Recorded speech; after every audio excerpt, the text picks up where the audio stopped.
ಪ್ರೀತಿ ಅನ್ನೋದು ಅತ್ಯಂತ ಅಮೂಲ್ಯವಾದದ್ದು. ಆ ಪ್ರೀತಿ ಯಾವಾಗ ಯಾರ ಮೇಲೆ ಹೇಗಾಗತ್ತೆ ಅಂತ ಗೊತ್ತಾಗಲ್ಲ.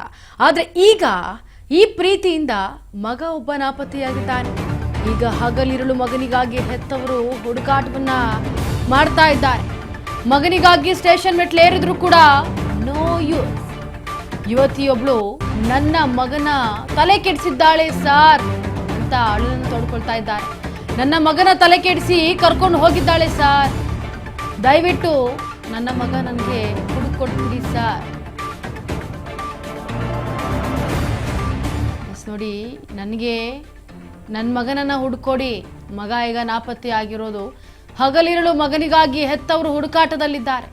ಪ್ರೀತಿಸೋದು ತಪ್ಪಲ್ಲ, ಆದರೆ ಮನೆಯಲ್ಲಿ ಒಂದು ಮಾತು ಹೇಳಿದಿದ್ರೆ ಅದು ಇನ್ನೂ ಬಹುಶಃ ಚೆನ್ನಾಗಿರ್ತಿತ್ತೇನೋ. ಆದರೆ ಈಗ ತಾಯಿ ಸ್ಟೇಷನ್ ಮೆಟ್ಲೇರಿದ್ದಾರೆ, ಆದರೂ ಕೂಡ ನೋ ಯೂಸ್. ಯುವತಿಯೊಬ್ಳು ನನ್ನ ಮಗನ ತಲೆ ಕೆಡಿಸ್ಬಿಟ್ಟಿದ್ದಾಳೆ, ನನ್ನ ಮಗನ ತಲೆ ಕೆಡಿಸಿ ಕರ್ಕೊಂಡು ಹೋಗ್ಬಿಟ್ಟಿದ್ದಾಳೆ, ದಯಮಾಡಿ ನನ್ನ ಮಗನನ್ನ ಹುಡ್ಕೊಟ್ಬಿಡಿ ಸಾರ್ ಅಂತ ಅವರ ತಂದೆ ತಾಯಿ ಗೋಗರಿತಾ ಇದ್ದಾರೆ. ನನಗೆ ನನ್ನ ಮಗ ಬೇಕು ಅಂತ ತಾಯಿ ಕಣ್ಣೀರು ಹಾಕ್ತಾ ಇದ್ದಾರೆ. ಆದರೂ ಕೂಡ ಸ್ಟೇಷನ್ನಲ್ಲಿ ನೋ ರೆಸ್ಪಾಂಡ್. ಹಾಗಾಗಿ ಈ ಕಡೆ ತಾಯಿ ಕಣ್ಣೀರಿಡ್ತಾ ಇದ್ರೆ, ಆ ಕಡೆ ಮಗ ದಿಲ್ದಾರಾಗಿ ಹುಡುಗಿ ಜೊತೆ ದಿಲ್ದಾರಾಗಿರೋದು.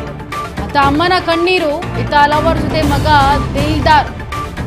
ಪ್ರೀತಿ ಗೀತೆ ಅಂತ ಮಹಿಳೆ ಜೊತೆಗೆ ಬೇರಿಕಿತ್ತ ಅಭಿಷೇಕಿತ. ಆಂಟಿ ಪ್ರೀತ್ಸೆ ಅಂತ ಅಪ್ಪ ಅಮ್ಮನ ನಡುರಸ್ತೆಯಲ್ಲೇ ಕೈ ಬಿಟ್ಟಿದ್ದಾನೆ ಮಗ. ಆದ್ರೆ ಆಕೆಗೆ ಈಗಾಗಲೇ ಮದುವೆಯಾಗಿ ಒಂದು ಮಗುವೂ ಇದೆಯಂತೆ. ಮದುವೆಯಾಗಿ ಮಗು ಇದ್ರೂ ಸಹ ಅಭಿಷೇಕ್ನೊಂದಿಗೆ ಈಕೆಗೆ ಪ್ಯಾರಿದೆ. ಪತಿ ಮುದ್ದಾದ ಮಗುವನ್ನ ಬಿಟ್ಟು ಎರಡನೇ ಮದುವೆ ಆಗಿರೋ ಐನಾತಿ ಲೇಡಿ. ಅಭಿಷೇಕ್ಗೆ ಮೊದಲ ಮದುವೆ ಬಗ್ಗೆ ತಿಳಿಸದೆ ವಂಚಿಸಿರೋ ಪ್ರಿಯತಮೆ ಈಕೆ. ನೋಡಿ, ಮದುವೆ ಆಗಿ ನಂದು ಈ ರೀತಿ ಇದೆ ಅಂತ ಹೇಳಿ ಎಲ್ಲವನ್ನು ತಿಳಿಸಿ ಪ್ಯಾರ್ ಅಂತ ಹೋಗಿ ಅದನ್ನ ಪ್ರೀತಿ ಮಾಡಿದ್ರೆ ಅದನ್ನ ಪ್ರೀತಿ ಅಂತ ಹೇಳ್ಬೋದಾಗಿತ್ತು. ಆದ್ರೆ ಇದಕ್ಕೆ ಪ್ರೀತಿ ಅಂತ ಅನ್ನೋದಿಲ್ಲ, ಇದಕ್ಕೆ ಬೇರೆ ಅಂತಾನೆ ಹೇಳ್ತಾರೆ. ಆದ್ರೆ ಬೇಡ ಬಿಡಿ, ನಮ್ಗೆ ಆ ಮಾತು ಯಾಕೆ ಅಂತ. ಆದ್ರೆ ಇತ್ತ ಅಮ್ಮನ ಕಣ್ಣೀರು ಯಾವ ರೀತಿಯಾಗಿದೆ ಅಂತಂದ್ರೆ, ಮದುವೆ ಆಗಿರೋದು ತಿಳಿಸೇ ಇಲ್ಲ ಮಹಿಳೆ ಈಗಾಗಲೇ ಮದುವೆಯಾಗಿ 8 ವರ್ಷದ ಮಗು ಬೇರೆ ಇದೆ. ಮೊದಲನೇ ಗಂಡ ಮಗನನ್ನ ಬಿಟ್ಟು ಒಂಟಿಯಾಗಿದ್ದಂತಹ ಮಹಿಳೆ ವಿದ್ಯಾಶ್ರೀ ಖಾಸಗಿ ಕಂಪನಿಯಲ್ಲಿ ಅಭಿಷೇಕ್ ಹಾಗೂ ವಿದ್ಯಾಶ್ರೀ ಜೊತೆಯಲ್ಲಿ ಕೆಲಸವನ್ನು ಮಾಡ್ತಾ ಇದ್ರು. ಈ ವೇಳೆ ಇಬ್ಬರ ಮಧ್ಯೆ ಸ್ನೇಹ ಆಯಿತು, ಬಳಿಕ ಪ್ರೀತಿ ಆಯಿತು. ಆ ನಂತರ ಮದುವೆ ಮಾತುಕತೆ ಕೂಡ ಆಗಿ ಮದುವೆಯೂ ನಡೆದು ಹೋಯ್ತು. ಪೋಷಕರ ವಿರೋಧದ ನಡುವೆಯೂ ಕೂಡ ಈಗ ಮದುವೆ ಆಗೋದಕ್ಕೆ ಮುಂದಾಗಿದ್ರು. ಕಳೆದ 7 ತಿಂಗಳ ಹಿಂದೆಯೇ ಮದುವೆಯಾಗಿದ್ದ ಜೋಡಿ ಈಕೆ. ಅಭಿಷೇಕ್ ಪೋಷಕರು ಮಗ ಕಾಣೆಯಾಗಿದ್ದಾನೆ ಅಂತ ದೂರನ್ನ ಕೊಟ್ರೆ, ಇತ್ತ ಅಭಿಷೇಕ್ ಆಕೆಗೆ ಮದುವೆ ಆಗಿದೆ, ಒಂದು 8 ವರ್ಷದ ಮಗು ಇದೆ ಅನ್ನೋದು ಕೂಡ ಅರಿಯದೆ ಆ ಪ್ರೀತಿಯಲ್ಲಿ ಕ್ರೂರತನವನ್ನ ತೋರುತ್ತಾ 7 ತಿಂಗಳ ಹಿಂದೆ ಮದುವೆಯನ್ನಾಗಿ ದಿಲ್ದಾರಾಗಿ ಆಕೆ ಜೊತೆ ಜೀವನವನ್ನು ಮಾಡ್ತಿದ್ದಾನೆ. ಸೊ ಈಗ ಮನೆಯವರು ಯಾವಾಗ ಕಂಪ್ಲೇಂಟ್ ಅನ್ನ ಕೊಡ್ತಾರೆ, ಸ್ಟೇಷನ್ ಮೆಟ್ಲಿ ಏರ್ತಾರೆ, ಆಗ ಈಕೆ ವಿದ್ಯಾಶ್ರೀ ವಿರುದ್ಧವಾಗಿ ಯಾವಾಗ FIR ಆಗುತ್ತೆ, ಆಗ ವಿದ್ಯಾಶ್ರೀ ಅವರ ಅಸಲಿ ಮುಖ ಈಚೆ ಬರುತ್ತೆ. ನೋಡಿ, ಅಭಿಷೇಕ್ಗಾಗಿ ಈಗ ಈ ರೀತಿ ಮಾಡಿದ್ದು, ಫೋಟೋ ಸಮೇತ ಮಾಟ ಮಂತ್ರ ಮಾಡಿಸಿದ್ದಾರೆ ಅಂತೇಳಿ ಆರೋಪವನ್ನು ಮಾಡ್ತಿದ್ದಾರೆ. ಊರಿನ ಕೆರೆಯ ದಡದಲ್ಲಿ ವಾಮಾಚಾರ ಮಾಡಿರೋ ವಸ್ತುಗಳು ಈಗ ಪತ್ತೆಯಾಗಿದೆ. ಇದರಿಂದ ಮತ್ತಷ್ಟು ಗಾಬರಿಗೊಳ್ತಾ ಇದ್ದಾರೆ ಅಭಿಷೇಕ್ ಹೆತ್ತವರು. ನೋಡಿ, ತಾಯಿಗೆ ಸ್ಟ್ರೋಕ್ ಆಗಿದೆ, ಇತ್ತ ಹಾರ್ಟ್ ಪ್ರಾಬ್ಲಮ್ ಇದೆ, ತಂದೆಗೂ ಆರೋಗ್ಯ ಸಮಸ್ಯೆ ಇದೆ. ಆದ್ರೆ ಮಗನಿಗಾಗಿ ಅಲ್ದಾಡ್ತಾ ಮತ್ತಷ್ಟು ಹದಗೆಡ್ತಾ ಇದೆ ದಂಪತಿಗಳ ಆರೋಗ್ಯ ಸ್ಥಿತಿ. ಮಗನನ್ನ ಹುಡುಕಿ ಕೊಡಿ ಅಂತ ನೆಲಮಂಗಲ ಪೊಲೀಸ್ ಠಾಣೆಗೆ ದೂರು ಕೊಟ್ಟಿದ್ದಾರೆ. ಅಭಿಷೇಕ್ಗಾಗಿ ಹುಡುಕಾಟ ನಡೆಸ್ತಲೇ ಇರುವಂತಹ ಪೊಲೀಸರು ಈಗ ಆತನ ಬಗ್ಗೆ ಮಾಹಿತಿ, ಅಂದ್ರೆ ಆತ ಅನ್ನೋದಕ್ಕಿಂತ ಆಕೆಯ ಬಗ್ಗೆ ಮಾಹಿತಿ ಸಿಕ್ಕ ಕೂಡಲೇ ಈಗ ಗೊತ್ತಾಗಿರೋದು. ಇನ್ನು ನೋಡಿ, ಆ ನದಿ ಪಕ್ಕ ನಿಮ್ಗೆ ಕಾಣಿಸ್ತಾ ಇರೋದು ವಾಮಾಚಾರ ಮಾಡಿದ್ದಾರೆ ಅನ್ನೋದು ಗೊತ್ತಾಗ್ತಾ ಇದೆ. ಸೊ ಹಾಗಾಗಿ ಊರಿನ ಕೆರೆ ದಡದಲ್ಲಿ ವಾಮಾಚಾರ ಮಾಡಿದ್ದಾರೆ, ನಮಗೆ ವಸ್ತುಗಳು ಪತ್ತೆ ಆಗಿದೆ ಅಂತೇಳಿ ಏನು ಅಭಿಷೇಕ್ ಅವರ ಹೆತ್ತವರು ಈಗ ಆರೋಪವನ್ನ ಮಾಡ್ತಾ ಇರೋದು. ಆದರೆ ಮಹಿಳೆ ಎಲ್ಲವನ್ನ ಹೇಳ್ಕೊಂಡು ಮದುವೆ ಆಗಿದೆ, ಒಂದು 8 ವರ್ಷದ ಮಗು ಇದೆ ಅಂತ ಹೇಳಿ ಎಲ್ಲ ಮಾಡಿದಿದ್ರು ಬಹುಶಃ ಇಷ್ಟರ ಮಟ್ಟಿಗೆ ಸುದ್ದಿ ಆಗ್ತಿರ್ಲಿಲ್ವೇನೋ. ಆದರೆ ಎಲ್ಲವನ್ನೂ ಮುಚ್ಚಿಟ್ಟು ಅಭಿಷೇಕ್ ಜೊತೆಗೆ ಕೆಲಸವನ್ನ ಖಾಸಗಿ ಕಂಪ್ನಿಯಲ್ಲಿ ಕೆಲಸವನ್ನ ಮಾಡಿಕೊಂಡು ಈಗ ಆತನನ್ನ 7 ತಿಂಗಳ ಹಿಂದೆ ಮದುವೆ ಆಗಿ ಅವ್ರ ತಂದೆ ತಾಯಿಗೂ ಕೂಡ ತಿಳಿಸದೆ ಈ ರೀತಿ ಸಂಸಾರಿಕ ಜೀವನಕ್ಕೆ ಕಾಲಿಟ್ಟಿದ್ದಾರೆ ಅಂತಂದ್ರೆ ಇದೊಂದು ರೀತಿ ಘೋರ ದುರಂತ ಅಂತಾನೆ ಹೇಳಬಹುದು.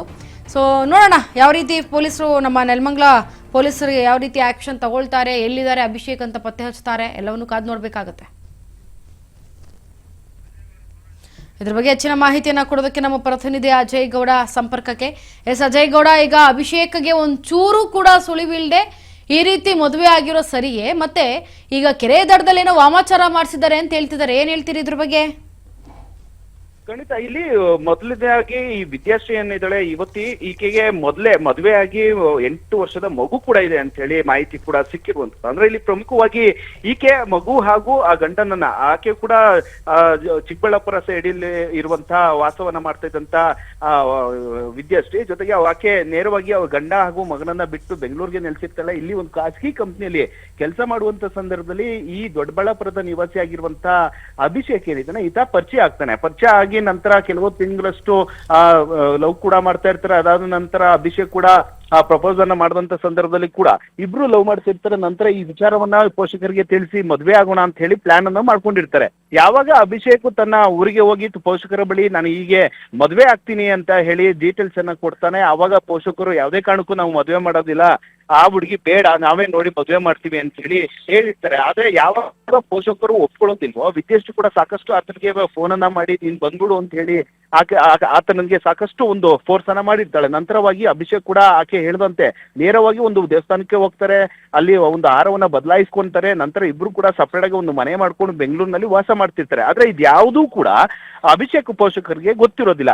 ಯಾವಾಗ ಈತ ಎಷ್ಟೇ ಬಾರಿ ಕರೆಯನ್ನ ಮಾಡಿದ್ರು ಕೂಡ ಕರೆಯನ್ನ ಸ್ವೀಕರಿಸ್ತಾ ಇರ್ಲಿಲ್ಲ. ಎಲ್ಲಿದ್ದಾನೆ, ಏನ್ ಮಾಡ್ತಾ ಇದ್ದಾನೆ, ಏನಾಗಿದ್ದಾನೆ ಅನ್ನೋದು ಕೂಡ ಪೋಷಕರಿಗೆ ಗೊತ್ತಾಗ್ದಲೆ ಸಾಕಷ್ಟು ಗಾಬರಿ ಕೂಡ ಆಗಿರ್ತಾರೆ. ನಂತರವಾಗಿ ಇವರು ಮೊದಲಿಗೆ ದೊಡ್ಡಬಳ್ಳಾಪುರದ ಒಂದು ರೂರಲ್ ಪೊಲೀಸ್ ಸ್ಟೇಷನ್ಗೆ ಹೋಗಿ ದೂರನ ಅಂದ್ರೆ ಮಿಸ್ಸಿಂಗ್ ಕೇಸ್ ಅನ್ನ ದಾಖಲಿಸ್ತಾರೆ. ನಂತರ ಪೊಲೀಸ್ನವ್ರು ಕೂಡ ಈ ಮೊಬೈಲ್ ನನ್ನ ಟ್ರ್ಯಾಕ್ ಮಾಡ್ಕೊಂಡು ಟವರ್ ನ ಡಂಪ್ ಮಾಡ್ಕೊಂಡು ಅವ್ರ ಇಬ್ರನ್ನು ಕೂಡ ಕರೆ ತರುವಂತ ಕೆಲಸವನ್ನ ಮಾಡ್ತಾರೆ. ನಂತರ ಪೋಷಕರಿಗೆ ಒಂದು ಹಸ್ತಾಂತರ ಮಾಡುವಂತ ಕೆಲಸವನ್ನ ಮಾಡ್ತಾರೆ. ಅಲ್ಲಿ ಕೂಡ ಸಾಕಷ್ಟು ಹೇಳಿಕೆನ ಅಂದ್ರೆ ವಿಚಾರಣೆ ಮಾಡುವಂತ ಸಂದರ್ಭದಲ್ಲಿ ಇಬ್ರು ಕೂಡ ಹೇಳಿಕೆನ ಕೊಟ್ಟಿರ್ತಾರೆ, ನಾವು ಮದುವೆ ಆಗಿಲ್ಲ, ಅದ್ರಾಗ ಲಿವಿಂಗ್ ಟುಗೆದರ್ ಅಲ್ಲಿ ಇದೀವಿ ಅಂತ ಹೇಳಿ ಹೇಳಿರ್ತಾರೆ. ನಂತರ ಪೋಷಕರು ಸಾಕಷ್ಟು ಬೇಡ್ಕೊಂಡು ಅಂತ ನಂತರವಾಗಿ ಇಬ್ರು ಕೂಡ ಆಯ್ತು, ಇಬ್ರು ಕೂಡ ನಾವು ಜೊತೆಲಿ ಇರೋದಿಲ್ಲ, ಇನ್ಮೇಲೆ ನೀವು ಹೇಳ್ದಂಗೆ ಕೇಳ್ತೀವಿ ಅಂತ ಹೇಳಿ ವಾಪಸ್ ಬಂದಿರ್ತಾರೆ.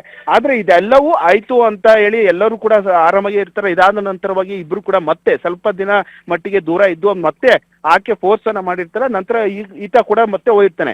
ಈತ ಯಾವಾಗ ಮತ್ತೆ ಹೋದಂತ ಸಂದರ್ಭದಲ್ಲಿ ಅವರ ಒಂದು ಊರಿನ ಒಂದು ಕೆರೆಯ ದಡದಲ್ಲಿ ಮೀನ್ ಹಿಡಿಯುವಂತ ಸಂದರ್ಭದಲ್ಲಿ ಅಲ್ಲಿ ಕೆಲವೊಂದಷ್ಟು ಯಾರೋ ಒಂದು ಯುವತಿ ಬಂದು ಈ ರೀತಿಯಾಗಿ ಏನೋ ಕೆರೆಗೆ ಬಿಸಾಕ್ತಾ ಇದ್ವು, ನಾವು ಹತ್ರ ಹೋಗಿ ನೋಡಿದಂತ ಸಂದರ್ಭದಲ್ಲಿ ಅಲ್ಲಿ ಅಭಿಷೇಕ್ ಫೋಟೋ ಇತ್ತು ಅಂತ ಹೇಳಿ ಅವರ ಪೋಷಕರಿಗೆ ಕರೆಯನ್ನ ಮಾಡ್ತಾರೆ.